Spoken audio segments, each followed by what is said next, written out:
story now. Please stick with us. And it's about kebabs. It's about food because, of course, cutting back on 2 kebabs worth of meat per week has said that Britain's climate's future could be more secure. Now, the Climate Change Committee, that sounds a bit miserable, doesn't it, say that small lifestyle changes and phasing out gas boilers will be enough to keep the country on track for net zero by 2050. But with rising energy costs and government intervention needed to push these changes through, is this a realistic plan or just yet another case of climate targets over-promising, under-delivering and sacrificing more things that we like in the process and making life completely and utterly joyless?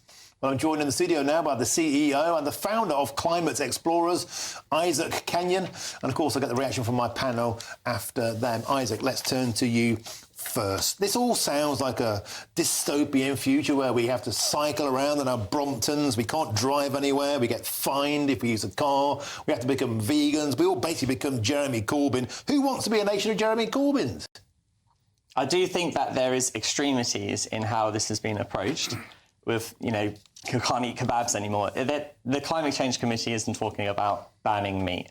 It's talking about reducing meat, perhaps having some incentives for plant-based diets. It's talking about doing small changes, not phasing out everything, doing small changes to move to a net zero future, a more sustainable future. How can me not having a large dollar combat, I don't know, China opening 1 coal-fired power station a week? Come on, this is pointless. Well, there is other things that have been advised beyond just, reducing our meat consumption. There's things around the tax around flying and aviation, producing less fossil fuel imports and switching to more renewable power, upgrading the grid. There's a lot of other advisories collectively that moves us towards a net zero future. There is a few, of course, we can go down the route of, they can't eat the kebab anymore, but there's far more other things at play than just the kebab meat. Meanwhile, Donald Trump, that man again, is just laughing at all this. Drill, baby, drill. You're not telling me that his cabinet are going to chow down on some quinoa.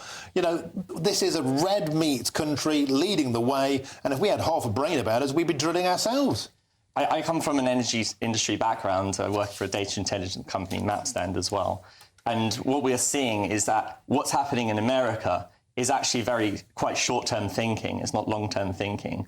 Whereas in places in China, you're seeing a lot of innovation and green innovation because there is a huge economic opportunity. Yeah, because they're selling it all to the West and polluting their atmosphere. We're offshoring our carbon footprint and they're selling the solar panels back to us because we're the mugs. We're also able to be the producers and also change our own energy so that we can also compete and be part of this global market opportunity, be first into this new market opportunity rather than shying it away because, other people are kind of shying it away for now. Fossil fuels aren't here forever. I'm a geologist, and I know that those fossil fuels aren't going to be around forever. We do need to move on. But not now, we don't. Let's bring in my panel, Geoff Hoon, Alexander Stafford. Alexander, I'm going to start with you first. Net zero seems to be becoming increasingly unpopular with the electorate. We've had 3 energy bill hikes under the Labour Party. They promised us 300 quid off our bill, and yet the Conservatives are also addicted to net zero. Boris Johnson couldn't get enough of it. Net zero is making us net poorer. When will political parties in Britain wake up? We need to follow Donald Trump's lead. Drill, baby, drill.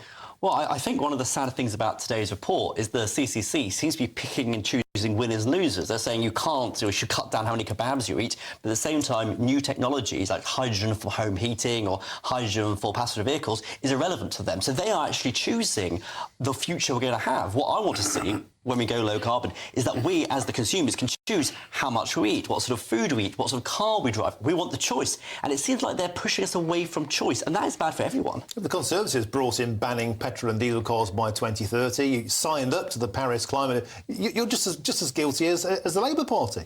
Well, what I want is more choice. One of the things, going back to cars, I don't care what sort of cars you drive, as long as it's better for the environment. Give us electric, give us hydrogen. CCC are saying no hydrogen cars. So they're forcing us one way or the other. But I think ultimately we do have the responsibility to go low carbon. The whole world is going low carbon, but what we should do in the UK is build and sell the stuff abroad. India isn't. The world's biggest. Sell the stuff the world's growing. The world's most fastest growing nations on. They're ignoring all this nonsense. Oh, they're not. That's the point. Geoff Hoon, they're ignoring it. They're getting richer. We're getting colder. We're going poorer. Our bills are going through the roof. People don't want to be lectured about what they eat for their tea. Well, the report you're discussing actually is much more positive than you're being. It actually says we've already got 50% of the way there already. Right, so great. So let the market decide and carry on as we are. Well, I think what we need to do, and I rather agree with Alexander on this, we need choice, but actually we also need to incentivise people.